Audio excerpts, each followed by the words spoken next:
Okay, so we're going to do a couple of, we're going to check on connections, actually, in the lab area. First of all, we've got a couple of different instruments, but I'm going to pick this waveform generator because it has an example of each type of interface that you want to connect to.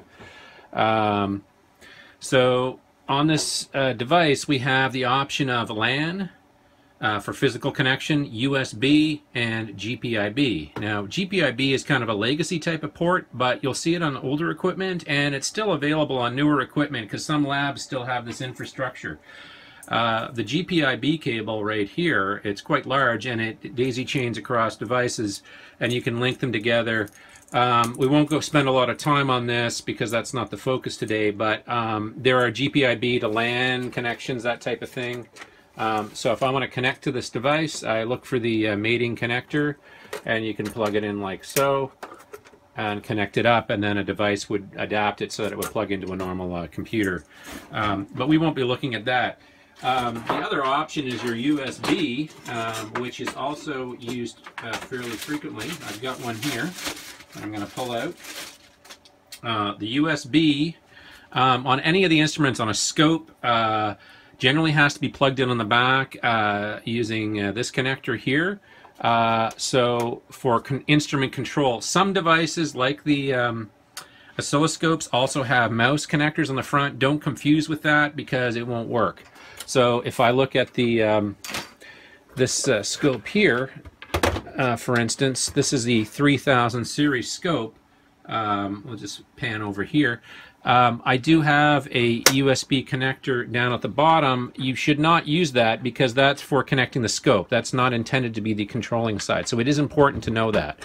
On the scope here, we have where it says device on the back, and you would plug in there, and then this would go straight into your laptop. And the most common that's used today, obviously, is LAN. LAN has a lot of advantages. It's easy to connect multiple instruments in a lab. You have unique addresses as well, but you generally connect to a switch or a router, connect into the LAN here.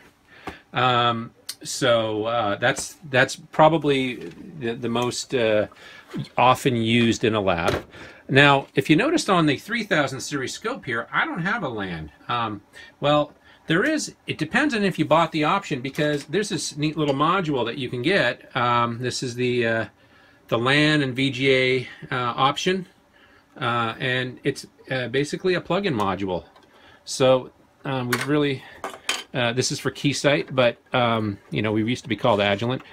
We plug that in, you can lock that in place, and then you have access to that port.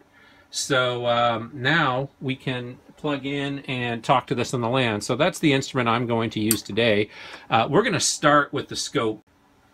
So I've plugged in the module, but we're going to restart the scope so we can see that. So I did restart the scope, even though we did have connection. It's a good thing to restart so the OS, when it boots, checks out and finds the ports. We go to Utility. I press the Utility button. Now I'm going to go to I/O. And now we have a LAN address here and a VISA address, which is the address we want to use when we're controlling this. So we'll take a look at that VISA address again, but we can actually read that straight off the instrument here. The same thing happens with connecting to the waveform generator as well. We'll look at the waveform generator and the power supply later on. What we want to do is get something going with the scope. I'm going to connect a signal to the an external signal, and we'll get going with that.